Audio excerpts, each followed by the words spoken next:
नमस्कार दोस्तों, state exam में मैं मुकेश कुमार आप सभी दोस्तों का स्वागत करता हूं। चलिए दोस्त, आज पढ़ेंगे हम विश्व के भूगोल में जल संधियां और कुछ प्रमुख महासागर के धाराएं, ठंडी जल धारा और गर्म जल धारा से बहुत सवाल आता है। जल धाराएं दे देगा और नाम दे देगा और पूछेगा कि कौन सा ये जल धारा है, ठंडी है या गर्म है, ठीक है।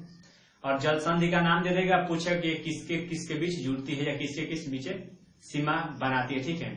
जल संधि का काम ही होता है एक पानी का वैसा पतला डोर या चौड़ा डोर जिससे दो स्थान या दो राज्य मतलब ये दो देश एक दूसरे से जुड़े होते हैं, ठीक है। जल संधि माने जल मतलब पानी, संधि माने मिलना, ठीक है। जो जल संधि के द्वारा आपस में मिले होते हैं और बीच में जो होता है उसी को जल संधि कहते हैं। जैसे मैं कुछ बातें मैं आपको समझा देता हूं, देख लीजिए। मान लीजिए कि जल संधि है, इधर मान लीजिए कि भारत है, ठीक है, इधर मान लीजिए श्रीलंका है, ठीक, श्रीलंका है। तो भारत और श्रीलंका के बीच में पाक जल संधि आप लोगों को पता है कि यही जो पतली डोरी का मिलाने का काम करते हैं इसी को जल संधि बोलते हैं। तो जल संधि क्या है आप लोग अच्छे से जान गए होंगे, और जल संधि किसे कहते हैं इसे भी आप लोग अच्छे से जान गए होंगे, ठीक है। और दूसरी बात ये रहेगी, चलिए मुख्य जो जल संधि जिससे सवाल बार बार पूछा जाता है वही मैं आपको बता रहा हूँ, ठीक है। ये आप बात ध्यान दीजिएगा, इसे ज्यादा आपको देखने को नहीं मिलेगा, ठीक है। इससे ज्यादा और आएगा भी नहीं एग्जाम में, ठीक। अगर इतना याद रखिएगा तो आप यकीन मानिए एग्जाम में आप लोग पास कर जाएंगे, ठीक है। इससे ज्यादा कुछ नहीं आता है, ठीक है दोस्त।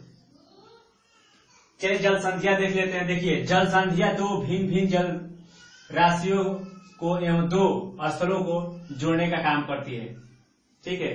भिन्न भिन्न जल राशियों को भी जोड़ेगा और भिन्न भिन्न जल स्थलों को भी जोड़ेगा, ठीक है। अभी मैंने बता दिया भारत और श्रीलंका के बीच, ठीक। अब एक नाम यहां देख लीजिए, नाम और ये जिसको जोड़ती है, ठीक। तो नाम में मलाका जल संधि बहुत बार पूछा गया है कि मलाका जल संधि किनके किनके बीच है या किसको किसको जोड़ता है। तो मलाका जल संधि अंडमान सागर और दक्षिणी चीन सागर। भारत का एक विश्व का मैप ले लीजिएगा, उसमें आपको एकदम देखने को मिलेगा, नहीं तो भारत में भी देखेंगे तो आपको देखने को मिलेगा, ठीक है। लेकिन मैप एक बार जरूर ले लीजिएगा आप लोग, ठीक है। सवाल बस इतना ही आता है कि मलाका जल संधि किसके बीच है, तो अंडमान सागर और दक्षिणी चीन सागर, ये बात आपको याद रखना है, ठीक है। अब आगे देख लीजिए, दूसरी है पाक जल संधि। पाक खाड़ी और मन्नार की खाड़ी।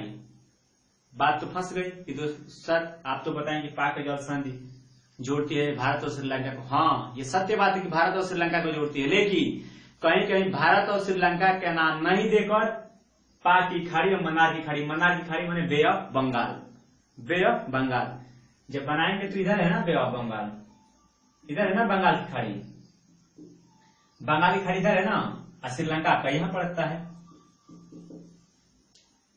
अब देख लीजिए, तो बस यही बात है कि आपको ध्यान रखना है पाक जल संधि भारत और श्रीलंका के बीच, तो सब लोग जानते हैं। लेकिन एक और भी बात देख लीजिए, पाक खाड़ी और मन्नार की खाड़ी को ये जो आपस में जुड़ता है, ये बात आपको ध्यान रखना है, ठीक है।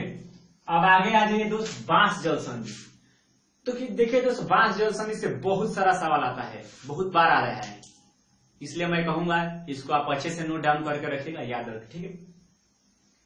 ये तस्मान सागर एवं दक्षिणी चीन सागर। देखिए दक्षिणी चीन सागर दो जोड़ती है, कौन कौन, मलाका भी जोड़ती है अंडमान से, और लेकिन बांस जल संधि तस्मान सागर से दक्षिणी चीन सागर को जोड़ता है, ठीक है।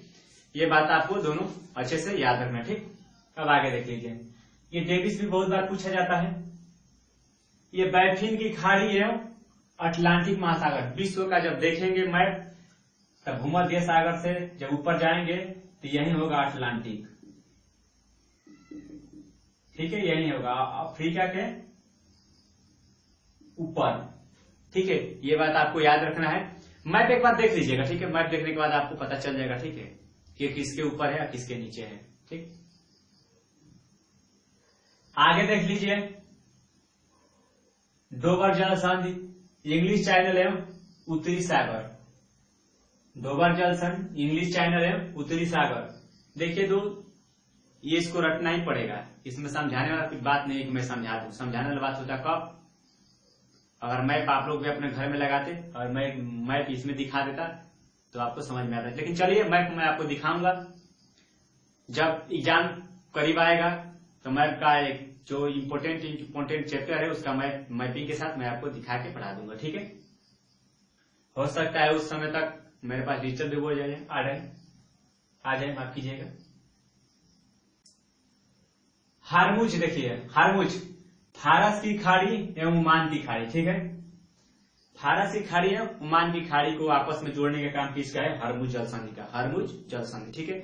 आप लोग ऐसे याद कर लीजिएगा, 2-4 बार पढ़ लीजिएगा, आपको याद हो जाएगा, ठीक है। जिब्राल्टर बहुत बार पूछा जाता है, भूमध्य सागर एवं अटलांटिक सागर के बीच, मैंने बताया ना, ये यहाँ अटलांटिक है, यहाँ भूमध्य सागर है, इसके बीच में कौन सा है? जिब्राल्टर, ठीक है, याद रखिएगा, ठीक। इसे भूमध्य सागर की कुंजी भी कहते हैं, सबसे महत्वपूर्ण है, पूछा जाता है किस जल संधि को भूमध्य सागर की कुंजी कहा जाता है? तो जिब्राल्टर जल संधि को भूमध्य सागर का कुंजी कहा जाता है, बात आपको याद रखना है, ठीक है। अब बेरिंग जल संधि के बारे में देख लीजिए दोस्त। देखिए, बेरिंग जल संधि से होकर अंतरराष्ट्रीय तिथि रेखा जाता है, मैं आपको ये बता चुका हूं और पीछे ही पढ़ा चुका हूं, ठीक है। एशिया तथा उत्तरी अमेरिका, एशिया तथा उत्तरी अमेरिका, देखिए जब विश्व पढ़ेंगे, देखिए जो ऊपर होगा उत्तरी और जो नीचे होगा दक्षिणी, ठीक है।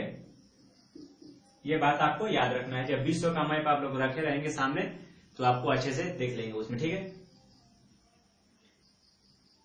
विश्व की सबसे चौड़ी जल संधि डेविस जल संधि, ये बात आपको याद रखना है इसके बारे में। विश्व की सबसे चौड़ी जल संधि कौन सी है? तो डेविस है। देखिए मुख्य आपका यही हुआ, एक मलाक्का बार बार पूछता है, एक पाक पूछता है, उसके बाद डेविस पूछता है, जिब्राल्टर पूछता है, ठीक है। बाकी सब एक बेरिंग, बाकी सब आप लोग अच्छे से याद रखिएगा, वो एग्जाम के दृष्टि से बहुत अति महत्वपूर्ण है दोस्त। बात को समझा कीजिए और अच्छे से नोट करते रहिए, ठीक है। अब देखिए दोस्त, कुछ धाराएं, महासागरीय धाराएं चलती है, वो गर्म होती है, ठंडी होती है। तो एक बार और बात मैं आपको बता दूं कि देखिए दो ही होती है, गर्म और ठंडी, एक उष्ण, ठीक है। तो एक बात बताइए हमको, देखिए पृथ्वी हो गई, मान के चलिए ये भूमध्य सागर, ठीक है। कभी कभी मानिए इसको विषुवत रेखा मानिए, आप अपने भाषा में विषुवत मानिए, मान के चलिए, ठीक है। मानिए फिलहाल विषुवत रेखा मानिए, ठीक है। यहाँ ध्रुव होता है, ठीक।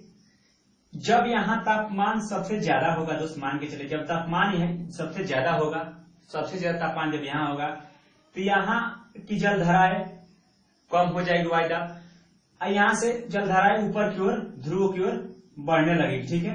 गर्म धाराएं ध्रुव की ओर जाती है, याद रखिए। भी हवा, देखिए वायु पढ़ेंगे तो यही कंसेप्ट उसमें भी लगता है। देखिए जब गर्म धाराएं ध्रुव की ओर बहती है, ठीक है, जो ठंडी हवाएं होती है, जब यहाँ हल्का हो जाएगा, यहाँ वायुदाब ज्यादा भारी रहेगा तो ठंडी हवाएं क्या होती है, नीचे उतरने लगती है। तो इससे क्या आपको पता चलता है कि गर्म धाराएं जो है भूमध्य सागर की ओर चलती है और ठंडी धाराएं गर्म धाराएं भूमध्य रेखा से ध्रुव की ओर चलती है और ठंडी हवाएं ध्रुव से भूमध्य रेखा की ओर चलती है। ये बात आपको समझ में आ गई होगी, बस इतना समझ गए, मान लीजिए आपका ये चैप्टर कंप्लीट हो गया, ठीक है। और तो सब रखने वाला बात है, बस इतना समझ लीजिए कि गर्म और ठंडी हवाएं कहाँ कहाँ चलती है। तो गर्म धाराएं मैं फिर से बता देता हूं, विषुवत रेखा से वो ध्रुव की ओर चलती है और ठंडी हवाएं ध्रुव से विषुवत रेखा की ओर चलती है। और क्यों चलती है मैं आपको बता चुका हूं, ठीक है। तापमान में वृद्धि होता है, ठीक है। तापमान में वृद्धि होने के कारण यहाँ वायुदाब कम हो जाता है, वायुदाब कम होने से यहाँ की धाराएं ऊपर जाने लगती है। आज जब ठंडी हवा ध्रुव से जब भारी होती है तो नीचे उतरने लगती है। जब वायु पढ़ेंगे, वायु आपको पढ़ा चुका हूं, पीछे भी देख लीजिए, इसी कंसेप्ट से रहता है। देखिए गर्म धाराएं विषुवत रेखा से प्रवाहित होकर ध्रुव की ओर बहती है, विषुवत रेखा से प्रवाहित होकर ध्रुव की ओर बहती है, देख चुके हैं, ठीक है। ठंडी धाराएं ध्रुव से विषुवत रेखा की ओर जाती है, बस। अब आगे देखिए, सागरीय जल धाराओं की उत्पत्ति के कारण कैसे कैसे उत्पत्ति होता है, इसका देख लीजिए। पृथ्वी का परिभ्रमण, देखिए परिभ्रमण और परिक्रमण बहुत अंतर होता है, ठीक है। परिभ्रमण और परिक्रमण अगर आप लोग नहीं पढ़े होंगे पृथ्वी, तो मैं पृथ्वी का पूरा एक चैप्टर पढ़ा चुका हूँ, पृथ्वी पीछे जाके पृथ्वी के बारे में पढ़ लीजिएगा, ठीक है। और गुरुत्वाकर्षण, पृथ्वी क्या गुरुत्वाकर्षण भी होता है आपको पता है। तापक्रम, मैं बताया ना, तापक्रम वृद्धि होगा तो ज्यादा भापन पूर्ण लगता है। लवणता और घनत्व ये धाराओं की उत्पत्ति का मेन कारण होता है। ठीक है, ये बात आपको याद रखना। ठीक है, 4 ऑप्शन देता है, उसमें से एक छांटना होता है। आप लोग अच्छे से देख लीजिएगा क्योंकि छांटने में आपको आसानी हुई। ठीक है, व्यापारिक पवन है। पवन के बारे में व्यापारिक आपको पढ़ा चुका हूं, लेकिन थोड़ा यहाँ भी एक बात जान लीजिए। ठीक है, इनके कारण भूमध्य रेखीय धाराएं पूर्व से पश्चिम की ओर प्रवाहित होती हैं। ठीक है, किसके कारण? व्यापारिक पवनों के कारण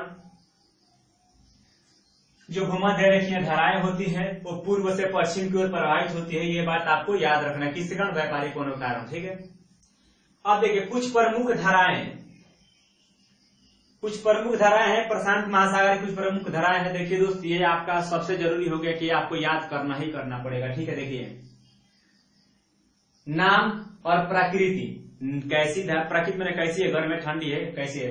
प्रशांत महासागर की पहले धारा कुछ देख लीजिए। ठीक है,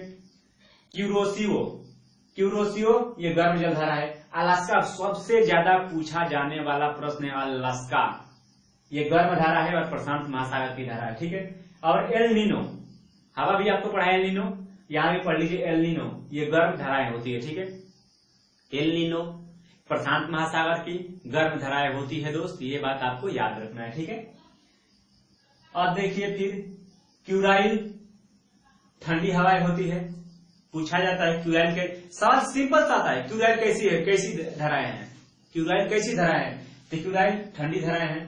कैलिफोर्निया ठंडी धारा है। कैलिफोर्निया की वायु भी चलती है, हम्बोल्ट वायु भी चलती है, याद रखिएगा। और हम्बोल्ट ठंडी भी है। ये तीनों ठंडी, ये तीनों गर्म, ये बात आपको अच्छे से याद रखनी है। ठीक है, अब अटलांटिक महासागर की धाराएं के बारे में कुछ पढ़ लीजिए। गल्फ ऑफ स्ट्रीम ये उष्ण धाराएं हैं, और लेब्राडोर ठंडी धाराएं हैं, और वेनेजुएला ठंडी धाराएं हैं। देखिए लेब्राडोर, गल्फ ऑफ स्ट्रीम और ये वेनेजुएला बहुत पूछा जाता है। कहीं कहीं उष्ण न देखिए, गर्म हवाएं देता है, याद रखिएगा। ठीक है, बहुत पूछा जाता है, ये बात आपको याद रखना। ठीक है, और रेनेले ठंडी हवाएं हैं। ठीक है, और एशिया की कुछ देख लीजिए। मोजाम्बिक गर्म हवाएं और सोमाली ठंडी हवाएं। दोस्त इतना ही अगर आप लोग देख लेंगे, रट लेंगे, यकीन मानिए इससे बाहर आपको कुछ देखने को नहीं मिलेगा दोस्त। ठीक है, और संविधान आपका पूरा समाप्त हो चुका है। संविधान का क्वेश्चन कराएंगे, आप लोग आराम से हल करते रहिएगा। यकीन मानिए आपकी तैयारी और अच्छी हो जाएगी। और इतिहास पढ़ा ही रहा हूँ, मध्यकालीन भारत को पढ़ लीजिएगा। उसके बाद प्राचीन इतिहास पढ़ा दूंगा। प्राचीन इतिहास के बाद वो आपका आधुनिक भारत पढ़ा दूंगा। उसके बाद साथ में आपका मैथ और रीजनिंग चलेगा। चलिए दोस्त, वीडियो को देखने के लिए धन्यवाद। वीडियो को थोड़ा शेयर करते रहिए दोस्त। अगर कोई त्रुटि आपको वीडियो में दिखे तो कृपया करके कमेंट करके मुझे बताएं। सबसे जरूरी मैं बात ये कहूंगा दोस्त, देखिए तैयारी धीरे धीरे करने से होती है। देखिए हड़बड़ाहट में कुछ नहीं होता है। देखिए बूंद बूंद से तालाब बढ़ता है दोस्त। अच्छा से थोड़ा थोड़ा लिखते रहिए, थोड़ा थोड़ा पढ़ते रहिए और दोहरा। देखिए सबसे ज्यादा है दोहराना। देखिए कम पढ़िए और दोहराते रहिए। मैं आपको बहुत कम लिखाया हूँ, अगर जल संधि लिखा था तो कम से कम 50 जल संधिया है। क्या होता 50 देख के ही हरा जाता, याद नहीं होता। जो मुख्य है 2 4 5 उसी को लिखवाए, वो आप अच्छे से याद रखिएगा। धाराएं बहुत सारी है, लेकिन ये भी मैं लिखवाया हूँ उतना ही कि आपको याद हो जाएगा। देखिए मैं भी आपकी तरह स्टूडेंट रहा हूँ, अभी स्टूडेंट हूँ, तो क्या कष्ट है, क्या कष्ट जिंदगी में होता है मुझे पता है। देखिए एक दूसरे की गलती से सीखना चाहिए। देखिए मैं जो गलती किया हूँ, मैं ये नहीं चाहूंगा कि आप लोग भी वो गलती करें। मैं ये चाहूंगा कि आप उस गलती से बचें। तो एक दूसरा की गलती से आप भी सीखिए, नहीं तो मेरा भी 2 साल बर्बाद हो गया, आपका भी बर्बाद होगा। क्या फायदा होगा उस बर्बाद होने से? तो उसको सही टाइम पे यूटिलाइज कीजिए। किसी भी कोई भी टॉपर हो या कोई भी, सबका इंटरव्यू देख लीजिए कभी कभी, अच्छे से उनकी गलतियों को सीखिए और वैसा गलती आप ना कीजिए, आप पहले बार में सफल हो जाइए। ठीक है, चलिए दोस्त, वीडियो को देखने के लिए धन्यवाद आप सभी दोस्तों को। Bye bye.